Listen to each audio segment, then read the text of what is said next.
할머니, 할머니. 4살 준우의 해맑은 목소리가 아침 햇살과 함께 거실로 스며든다. 이정욱은 70세의 나이에도 여전히 곧은 어깨를 펴고 손자를 맞이한다. 40년간 초등학교에서 아이들을 가르쳤던 그녀에게 손자 돌보기는 자연스러운 일처럼 느껴졌다. 하지만 교실의 30명과 하루 종일 함께해야 하는 한 아이는 전혀 다른 무게였다. 우리 준우, 오늘도 할머니랑 재미있게 놀까? 정욱의 목소리에는 3년 전 갓 태어난 준우를 처음 품에 안았을 때의 벅찬 감동이 아직도 살아 숨쉬고 있다. 남편 영수를 하늘로 보내고 난 후 4년 그녀의 삶에 다시 햇살이 스며든 것은 바로 이 작은 존재 때문이었다. 며느리 수진이 육아휴직을 마치고 직장에 복귀하던 날 정욱은 선뜻 손자를 돌보겠다고 나섰다. 어머님, 정말 괜찮으시겠어요? 아직 걷지도 못하는 아이라서. 수진의 조심스러운 목소리에 정욱은 환하게 웃으며 대답했었다. 내가 40년간 아이들을 키워왔는데 우리 준우 하나 못 보겠니? 걱정 마라. 그때만 해도 1년 정도면 충분할 거라 생각했다. 어린이집에 갈 나이가 되면 자연스럽게 역할이 줄어들 것이고 그때까지만 도움을 주면 된다고. 하지만 벌써 3년이 흘렀다. 준우는 이제 말도 제법 하고 뛰어다니며 호기심 가득한 질문을 쏟아낸다. 정욱에게는 매일이 새로운 도전이자 동시에 깊은 기쁨이었다. 할머니, 오늘 공원 갈까요? 준우의 초롱초롱한 눈망울이 정욱을 바라본다. 무릎이 아프고 허리가 뻣뻣해도 그 눈빛 앞에서는 모든 것이 사라진다. 그럼 우리 준우가 원하면 가야지. 그런데 할머니가 좀 천천히 걸어도 괜찮지? 정욱은 스스로에게 묻는다. 언제부터인가 계단을 오를 때마다 숨이 차고 준우를 안아 올릴 때마다 허리가 삐끗하는 횟수가 늘어났다. 하지만 그런 몸의 신호보다 더 강한 것이 있었다. 바로 사랑이었다. 오후 수진이 퇴근해서 돌아온다. 명품 핸드백을 어깨에 메고 하이힐 소리를 경쾌하게 울리며 현관문을 연다. 외국계 회사 마케팅팀 차장으로 일하는 그녀는 언제나 완벽하게 차려입고 있다. 어머님, 오늘도 고생 많으셨어요. 준우 잘 지냈죠? 수진의 인사는 정중하지만 어딘가 형식적이다. 정욱은 그런 미묘한 차이를 느끼면서도 환하게 웃으며 대답한다. 물론이지. 우리 준우가 공원에서 새 친구도 사귀고 그네도 타고 정말 즐거워했어. 그렇군요. 그럼 저는 저녁 준비 좀 할게요. 수진이 부엌으로 향하는 뒷모습을 바라보며 정욱은 가슴 한구석에 작은 갈증 같은 것을 느낀다. 더 많은 이야기를 나누고 싶고 준우의 하루하루가 얼마나 소중한지 함께 나누고 싶은데 하지만 바쁜 며느리에게 그런 여유가 있을까? 그날 밤 정욱은 준우의 잠든 얼굴을 바라보며 혼자 생각에 잠긴다. 3년이라는 시간이 어떻게 이렇게 빨리 지나갔을까? 그리고 앞으로 또 얼마나 더 이런 일상이 계속될까? 창밖으로 보이는 가로등 불빛처럼 정욱의 마음에도 희미한 불안이 깜빡인다. 하지만 그것이 무엇인지는 아직 명확하지 않다. 다만 스쳐가는 예감일 뿐이다. 봄이 깊어가는 어느 토요일 오후 정욱의 작은 아파트는 준우의 웃음소리로 가득하다.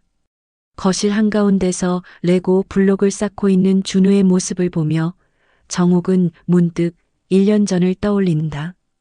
그때만 해도 수지는 집에 들어설 때마다 작은 선물을 들고 오곤 했다. 정욱이 좋아하는 단감이나 건강에 좋다는 견과류, 때로는 예쁜 꽃다발까지. 어머님, 항상 감사해요. 제가 마음 편히 일할 수 있는 건 어머님 덕분이에요. 그 말을 들을 때마다 정욱의 가슴은 따뜻하게 달아올랐다. 할머니, 이거 봐요. 높은 집을 만들었어요. 준우가 자랑스럽게 쌓아 올린 블록 타워를 가리키며 환하게 웃는다. 정옥은 무릎을 꿇고 앉아 준우와 눈높이를 맞춘다. 우와, 우리 준우가 정말 대단하구나. 이 집에는 누가 살까? 할머니랑 준우가 살아요. 그 대답에 정옥의 마음이 뭉클해진다. 아이의 순수한 마음 속에는 할머니와의 시간이 세상에서 가장 자연스럽고 소중한 것으로 자리 잡고 있다. 저녁 7시 수진이 퇴근해서 돌아온다. 예전 같으면 어머님, 오늘도 정말 고맙습니다라는 인사와 함께 작은 간식거리라도 내밀곤 했는데 요즘은 그저 수고하셨어요라는 한마디면 끝이다. 준우야, 엄마 왔다. 할머니께 인사드리고 집에 가자. 수진의 목소리에는 피로가 묻어 있다. 정옥은 그런 며느리를 보며 마음이 짠해진다. 젊은 나이에 육아와 일을 병행하는 것이 얼마나 힘든지 모르지는 않는다. 수진아, 저녁은 먹고 가렴. 내가 김치찌개 끓여뒀는데. 아니에요. 집에서 간단히 먹을게요. 준우도 씻겨야 하고. 수진의 거절은 단호하다. 정옥은 더 이상 말을 잇지 못한다. 혹시 자신이 부담스러운 건 아닐까 하는 생각이 스친다. 그날 밤 정옥은 오랜 친구 은숙에게 전화를 건다. 은숙은 정옥과 같은 또래로 평생을 상담사로 일해온 친구다. 은숙아, 나 요즘 좀 이상해. 손자 돌보는 건 여전히 좋은데 며느리가 예전 같지 않아. 어떻게 다른데? 말로 설명하기는 어렵지만 예전에는 정말 고마워하는 게 느껴졌거든. 근데 요즘은 당연하다는 듯이. 은숙의 목소리가 부드러워진다. 정우가 혹시 내가 너무 많이 해주는 건 아닐까? 때로는 경계를 두는 것도 필요해. 경계라니? 손자인데. 손자에 대한 사랑이랑 며느리와의 관계는 또 다른 문제야. 3년이나 매일 돌봐주면 사람은 그게 당연하다고 생각하게 되거든. 은숙의 말에 정옥은 뭔가 뜨끔한 기분이 든다. 하지만 그것을 인정하고 싶지는 않다. 가족인데, 사랑인데 왜 그런 계산이 필요할까? 전화를 끊고 난 후 정옥은 창밖을 바라본다. 아파트 단지의 불빛들이 하나둘씩 꺼져가고 있다. 각각의 불빛 뒤에는 각자의 가족이 있고 각자의 이야기가 있을 것이다. 그들은 모두 어떻게 살아가고 있을까? 준우와 함께한 3년의 시간이 파노라마처럼 스쳐간다. 첫 걸음마, 첫 말, 첫 감기. 모든 처음을 함께했다. 그런데 왜 마음 한구석에는 허전함이 자리 잡고 있는 걸까? 정옥은 거실 테이블 위에 놓인 준우의 그림을 바라본다. 크레파스로 그린 서툰 그림 속에는 할머니와 준우가 손을 잡고 웃고 있다. 그 그림을 보며 정옥은 다시 한번 다짐한다. 내가 예민한 거야. 며느리도 힘들 텐데. 하지만 가슴 깊은 곳에서는 작은 목소리가 속삭인다. 정말 그럴까? 5월의 어느 화창한 날, 정옥은 준우와 함께 동네 어린이 도서관을 찾았다. 손자에게 좋은 책을 읽어주고 싶어서였다. 도서관 한 구석에서 그림책을 읽어주는 정옥의 모습을 본 다른 할머니들이 다가온다. 어머, 정옥 씨네 손자 정말 예쁘게 컸네요. 맨날 할머니랑 붙어 다니더니 요즘 손자 키우는 할머니들 참 대단해요. 저는 하루만 봐도 녹초가 되던데. 동네 할머니들의 부러운 시선을 받으며 정옥은 뿌듯함과 동시에 묘한 피로감을 느낀다. 모두들 부러워하지만 정작 매일매일의 현실은 그리 낭만적이지만은 않다. 할머니, 배고파요. 점심시간이 되자 준우가 칭얼댄다. 정옥은 서둘러 집으로 돌아가 점심을 준비한다. 준우가 좋아하는 계란말이와 김밥을 만들면서 문득 자신의 점심은 언제 먹게 될지 생각해 본다. 요즘 들어 자주 그런다. 준우를 먼저 먹이고 나면 정작 자신은 배가 고프다는 것조차 잊어버릴 때가 많다. 오후 3시경 갑자기 집 전화벨이 울린다. 수진이다. 어머님, 오늘 회사에 급한 일이 생겨서 좀 늦을 것 같아요. 준우 저녁까지 좀 부탁드려도 될까요? 물론이지. 걱정 마라. 정옥은 선뜻 대답하지만 마음 한편으로는 또구나 하는 생각이 든다. 이런 일이 한 달에 서너 번은 된다. 처음에는 정말 죄송해요. 어쩔 수 없이. 라며 미안해했던 수진이었는데 언제부턴가 그냥 당연하다는 듯이 부탁한다. 저녁 8시가 넘어서야 수진이 나타난다. 고급 양복에 명품 구두, 완벽한 메이크업까지. 성공한 커리어우먼의 모습 그 자체다. 어머님, 고생 많으셨어요. 준우 저녁 먹었죠? 당연히 먹였지. 좋아하는 돈가스 해줬어. 그럼 집에 가자, 준우야. 수진이 준우의 손을 잡고 일어서려는 순간 정옥이 조심스럽게 말을 꺼낸다. 수진아, 요즘 일이 많이 힘드니? 네, 프로젝트 마감이 겹쳐서요. 그래도 어머님이 계셔서 얼마나 다행인지 몰라요. 수진의 대답에는 감사보다는 안도감이 더 많이 묻어 있다. 마치 다행히 맡길 곳이 있네 하는 투다. 그래도 가끔은 내가 힘들 수도 있다는 생각은 안 해? 정옥의 조심스러운 말에 수진이 잠시 멈칫한다. 아, 물론 알고 있어요. 그런데 어머님은 원래 아이들 가르치셨으니까 익숙하시잖아요. 저는 회사 일도 해야 하고. 그 말에 정옥의 가슴이 철렁 내려앉는다. 익숙하니까 괜찮다는 말이 이렇게 서운할 줄이야. 그날 밤 잠들기 전 정옥은 침대에 누워 천장을 바라본다. 수진의 말이 계속 맴돈다. 정말 자신은 익숙하니까 힘들지 않은 걸까? 40년 교직 경험이 있다고 해서 70세의 몸으로 4세 아이를 매일 돌보는 것이 쉬운 일일까? 무릎이 시큰거리고 허리가 결린다. 예전처럼 바닥에 앉았다 일어서기가 힘들어졌다. 하지만 이런 것들을 누구에게 말할 수 있을까? 손자를 사랑하니까, 가족이니까 당연히 해야 하는 일이라고 여겨지는 분위기에서 문득 은숙의 말이 떠오른다. 경계를 두는 것도 필요해. 그때는 이해하지 못했지만 지금은 그 말의 의미가 조금씩 보이기 시작한다. 새벽 3시, 정옥은 여전히 잠들지 못하고 있다.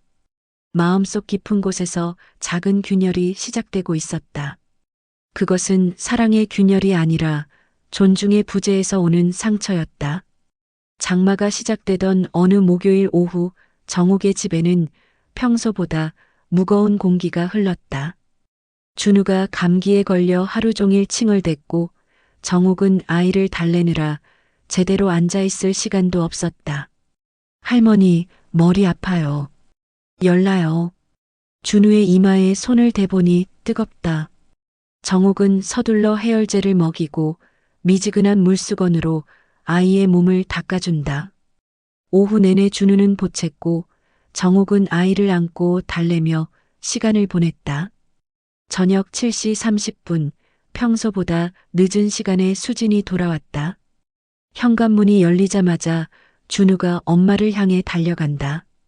엄마, 준우 아파. 수진이 준우를 안아올리며 정옥을 바라본다.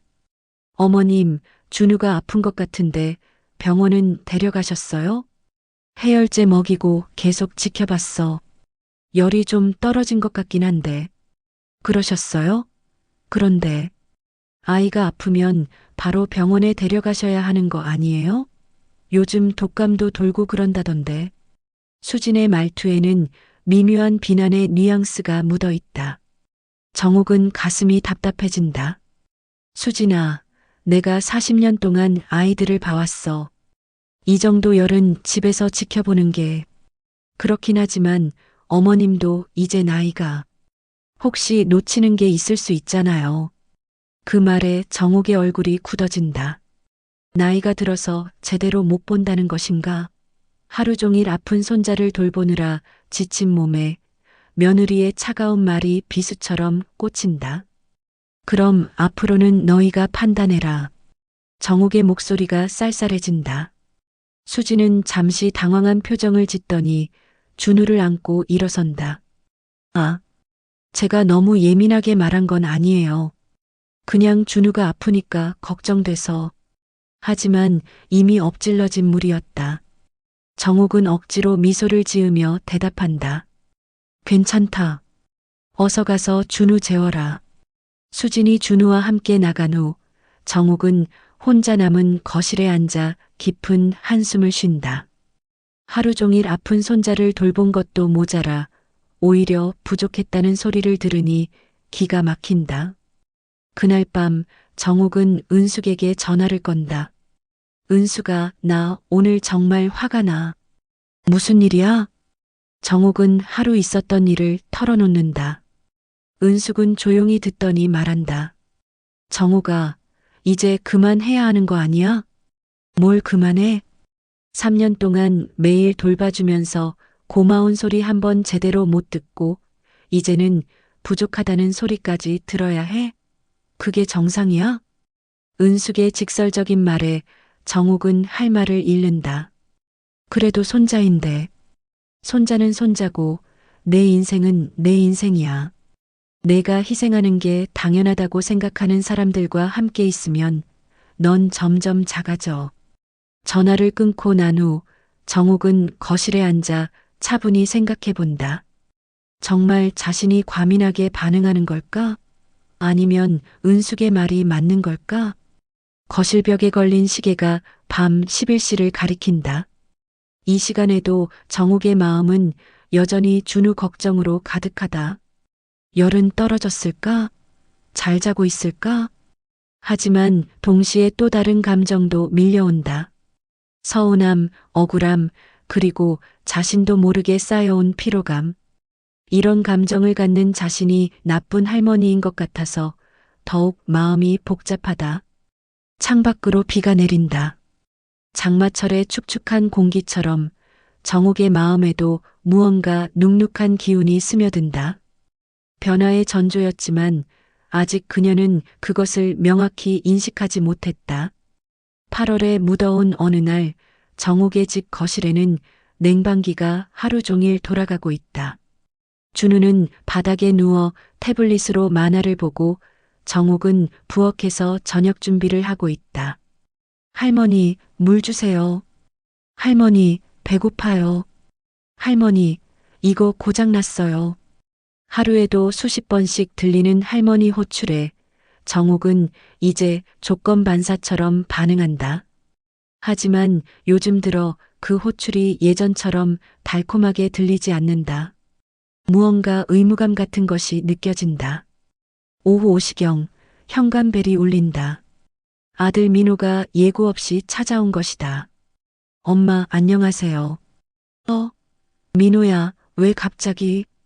회사 근처에 볼 일이 있어서 잠깐 들렀어요. 준우는 잘 지내죠? 민호는 준우를 안아 올리며 반갑게 인사한다. 하지만 정옥을 바라보는 그의 눈빛에서는 뭔가 조심스러운 기색이 느껴진다. 엄마, 수진이가 요즘 어머님이 좀 예민하시다고 하던데 괜찮으세요? 정옥의 표정이 굳어진다.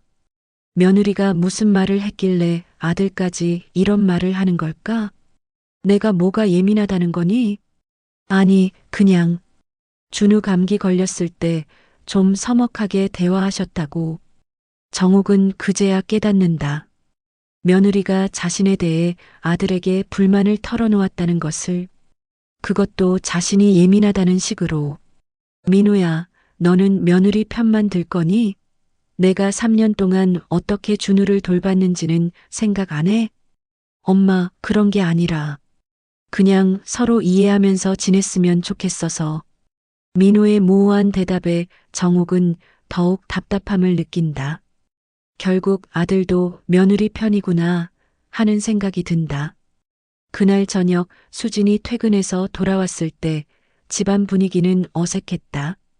민호와 정옥 사이의 대화를 눈치챈 수진이 조심스럽게 말을 꺼낸다. 어머님, 혹시 제가 뭔가 실수한 게 있나요? 정옥은 찬찬히 수진을 바라본다. 겉으로는 정중하지만 그 속에 진심이 얼마나 들어있는지는 의문스럽다. 실수라. 그런 건 아니고.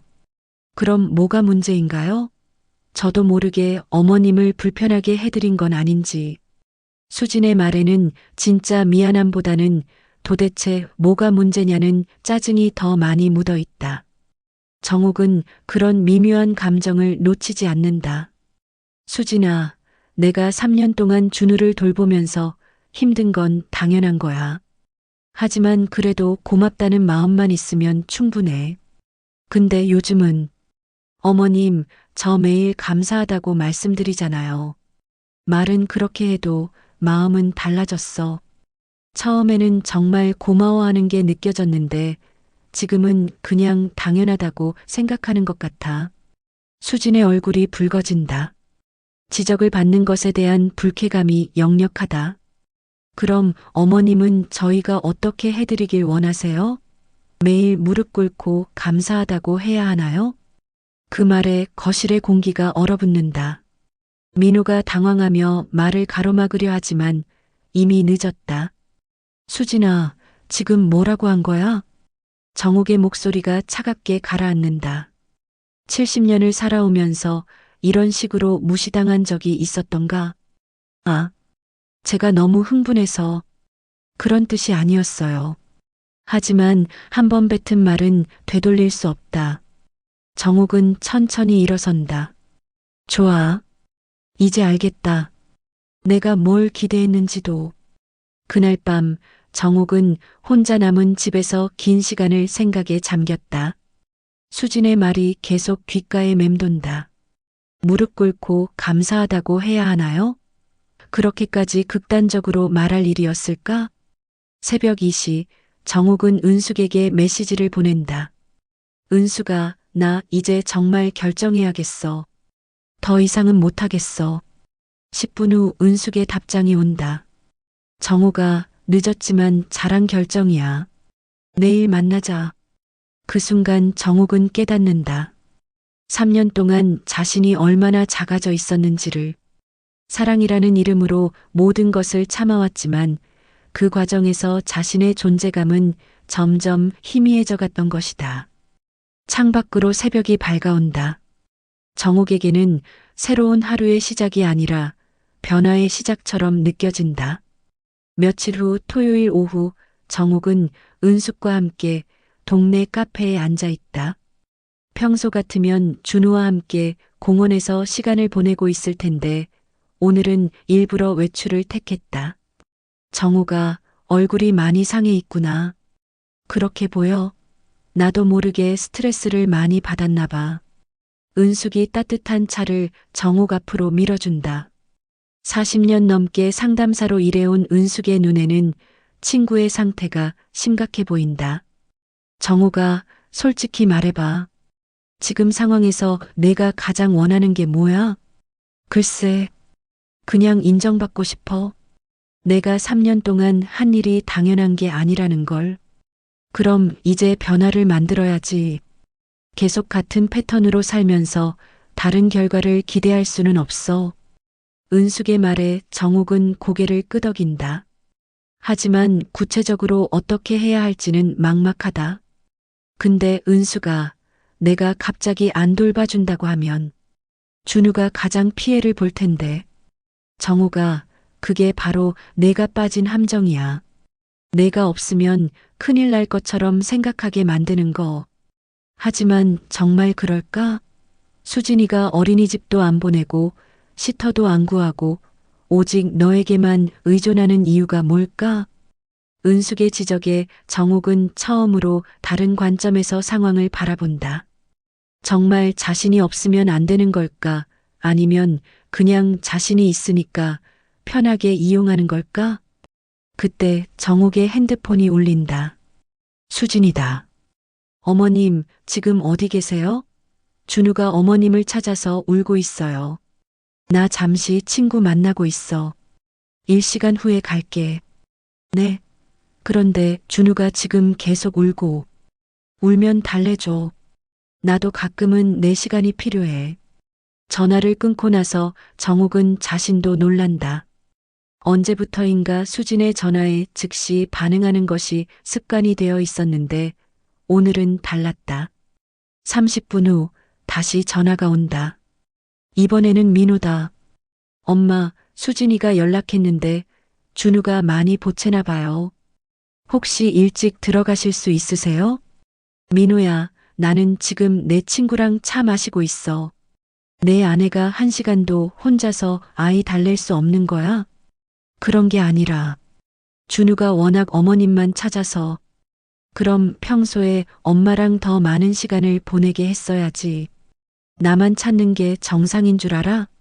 민호는 할 말을 잃는다. 어머니의 날선 반응에 당황한 것이다.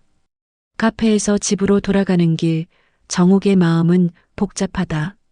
한편으로는 시원한 느낌도 들고 다른 한편으로는 손자가 우는 것이 걱정되기도 한다.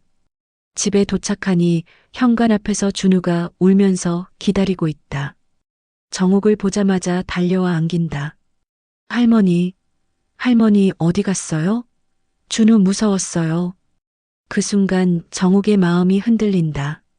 하지만 수진의 차가운 표정을 보고는 다시 마음을 다잡는다. 준우야, 할머니도 가끔은 친구들을 만나야 해. 엄마랑 있으면 안 돼? 싫어요. 할머니랑만 있을래요. 수진이 그때 끼어든다. 어머님, 아이가 이렇게 우는데 좀 미리 말씀해 주시면 안 될까요? 갑자기 어디 가시면 저도 당황스럽고. 정옥이 수진을 똑바로 바라본다. 수진아, 나도 내 인생이 있어. 70살이지만 친구도 만나고 싶고 내 시간도 갖고 싶어. 그게 이상한 일이야? 물론 아니죠. 하지만 준우를 돌봐주시기로 했으니까. 내가 언제 평생 돌봐주겠다고 했어? 1년만 부탁한다더니 벌써 3년이 지났잖아. 거실의 공기가 다시 한번 무거워진다. 이번에는 정말 피할 수 없는 대화가 시작될 것 같다. 그날 저녁 민호까지 합세해서 가족회의가 열렸다. 준우는 자신의 방에서 장난감을 가지고 놀고 있고 어른들은 거실에 모여 앉았다. 엄마, 도대체 뭐가 문제예요? 민호가 먼저 말을 꺼낸다. 정옥은 천천히 두 사람을 바라본다. 문제라. 내가 3년 동안 매일 준우를 돌보면서 느낀 것들을 말해볼까? 정옥의 목소리는 차분하지만 단단하다. 평소의 부드러운 톤과는 다르다. 처음 1년은 정말 행복했어. 손자와 함께하는 모든 순간이 기뻤고 수진이도 진심으로 고마워했지. 그런데 언제부턴가 모든 게 당연한 일이 돼버렸어. 수진이 입을 열려고 하지만 정옥이 손을 들어 제지한다. 아직 끝나지 않았어. 2년째부터는 고맙다는 말도 줄어들기 시작했고 3년째인 지금은 오히려 내가 부족하다는 소리를 듣게 됐어. 준우 아플 때도 제대로 못 봤다고, 나이가 들어서 놓치는 게 있다고. 정옥의 목소리가 조금씩 높아진다. 3년간 쌓인 감정들이 터져나오기 시작하는 것이다. 그리고 어제는 무릎 꿇고 감사하라는 소리까지 들었지. 내가 뭔가 잘못 기대한 건가? 가족으로서 최소한의 존중과 배려를 바란 게 그렇게 큰 욕심이었나? 수진의 얼굴이 붉어진다. 어머님, 그건 제가 너무 흥분해서 나온 말이 진심이야. 평소에 속으로 생각하던 게 그때 나온 거지. 민호가 당황하며 끼어든다. 엄마, 그래도 너무 심하게 말씀하시는 거 아니에요? 수진이도 일하느라 힘들고. 그 순간 정옥의 인내심이 완전히 바닥난다. 민호야, 너는 정말 모르는구나. 내 아내가 힘든 건 알겠지만 70살인 내 엄마도 힘들다는 생각은 안 해봤니? 하루 종일 4살 아이를 보는 게 얼마나 체력적으로, 정신적으로 힘든 일인지 알기나 해? 그렇지만이 뭐야. 내가 교사 출신이니까 손자니까, 할머니니까 다 괜찮다고?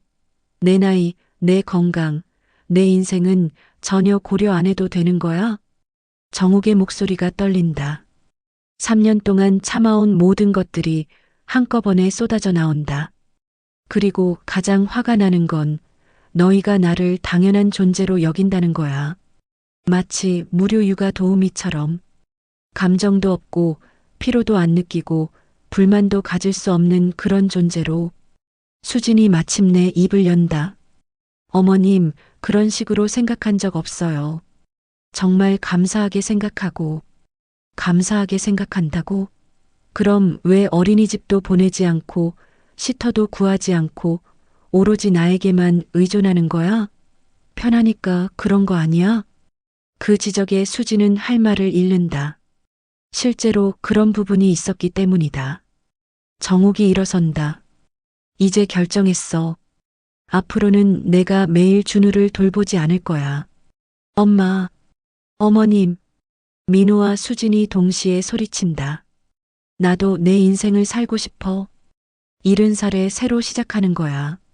준우는 여전히 사랑하지만 그 사랑이 나를 희생양으로 만들어서는 안 돼. 정욱의 말에 거실이 조용해진다. 그때 준우가 방에서 나와 어른들을 바라본다. 할머니, 왜 큰 소리로 얘기해요? 그 순간 정욱의 마음이 찢어진다. 하지만 이번에는 흔들리지 않는다. 준우야, 할머니가 앞으로는 매일 와서 놀아주지 못할 것 같아. 대신 주말에 만나서 재미있게 놀자, 응? 준우의 눈에 눈물이 맺힌다. 싫어요.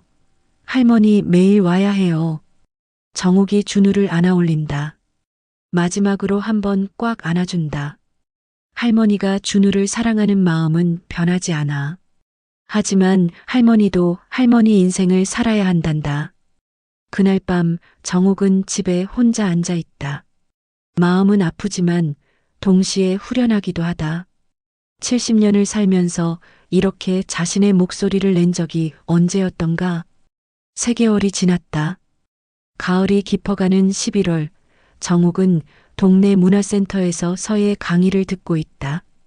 붓을 들고 한 글자 한 글자 정성스럽게 쓰는 시간이 그녀에게는 명상 같다. 이정옥 선생님, 글씨체가 정말 아름다워요. 옆자리 할머니가 정욱의 작품을 보며 감탄한다. 정욱은 부끄러운 듯 웃으며 대답한다. 아직 많이 부족해요. 그래도 이렇게 집중할 수 있는 시간이 있다는 게 감사하죠. 수업이 끝나고 집으로 돌아가는 길, 정욱의 핸드폰이 울린다. 민호다. 엄마, 안녕하세요. 응, 무슨 일이야? 그냥 엄마 안부 궁금해서요. 요즘 어떻게 지내세요? 민호의 목소리에는 예전과 다른 조심스러움이 있다. 3개월 전 일 이후로 가족 관계에도 변화가 생겼다. 나야 잘 지내고 있지. 서예도 배우고 친구들이랑 등산도 다니고. 그래요?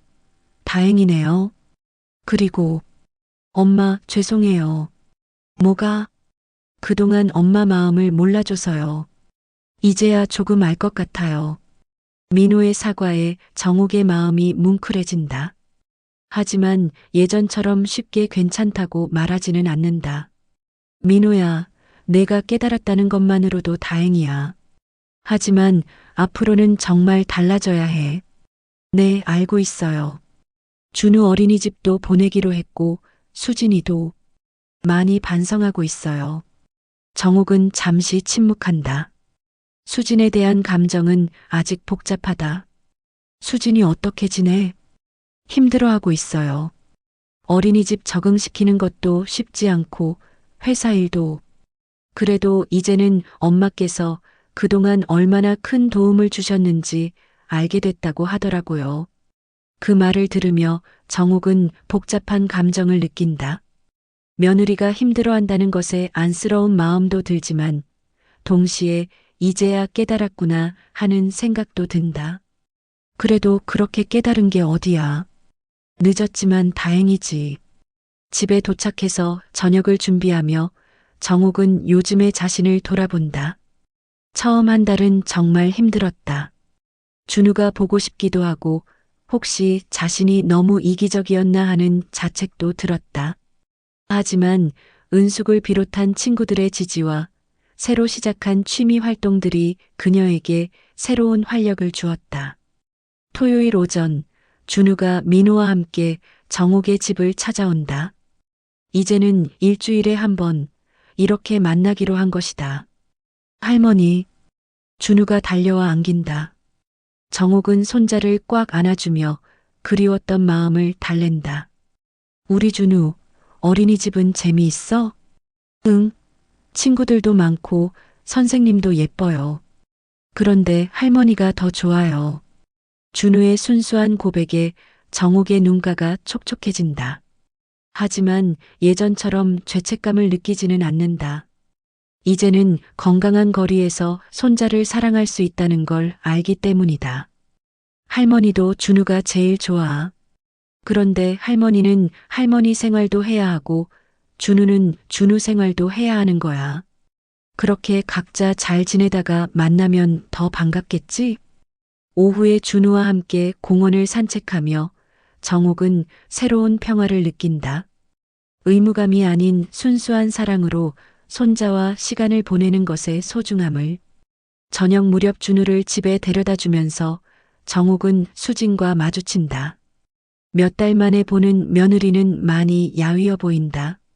어머님, 수진이 조심스럽게 말을 꺼낸다. 정말 죄송해요. 그동안 어머님께 너무 큰 실례를 했어요. 정옥은 수진을 조용히 바라본다. 그녀의 눈에는 진심 어린 후회가 보인다. 수진아, 이제 알았으면 됐어. 앞으로는 서로 존중하면서 지내자. 네. 그리고 감사해요. 어머님이 그렇게 말씀해 주셔서 오히려 제가 많이 배웠어요. 집으로 돌아가는 길, 정옥은 하늘을 올려다본다. 별이 유난히 많이 보이는 밤이다. 70년을 살아오면서 가장 용기 있는 결정을 내린 지 3개월. 이제야 진짜 자신의 인생을 시작하는 것 같다. 그날 밤 일기에 정옥은 이렇게 쓴다. 사랑은 희생이 아니라 존중이어야 한다는 걸 배웠다. 그리고 나를 사랑할 줄 알아야 다른 사람도 건강하게 사랑할 수 있다는 것도. 70세의 새 출발이 이렇게 설레는 줄 몰랐다. 준우에 대한 사랑은 변하지 않지만 이제는 내가 먼저다. 창밖으로 첫눈이 내리기 시작한다. 정옥에게는 인생의 새로운 계절이 시작되는 순간이다. 6개월 후 봄이 다시 찾아왔다. 정옥은 동네 문화센터에서 서예 강사로 활동하고 있다. 그녀의 수업에는 항상 많은 사람들이 몰린다. 단순히 글씨를 가르치는 것이 아니라 인생의 지혜를 전하는 선생님으로 소문이 났기 때문이다. 준우는 이제 어린이집 생활에 완전히 적응했고 주말마다 할머니를 찾아와 함께 즐거운 시간을 보낸다. 수진도 처음에는 힘들어했지만 이제는 스스로 육아와 일을 병행하는 법을 배워가고 있다. 그리고 정옥은 깨달았다. 진짜 사랑은 자신을 잃지 않으면서도 상대방을 아끼는 것이라는 걸. 70세에 시작한 새로운 인생이 이렇게 충만할 줄 누가 알았을까? 할머니, 오늘 뭐 할까요? 매주 토요일마다 들리는 준우의 밝은 목소리. 이제 정옥은 그 목소리에 부담이 아닌 순수한 기쁨으로 답한다. 우리 준우가 하고 싶은 걸 하자. 할머니는 준우와 함께하는 모든 시간이 선물이니까. 사랑의 진정한 의미를 찾은 할머니와 손자의 새로운 이야기가 계속될 것이다.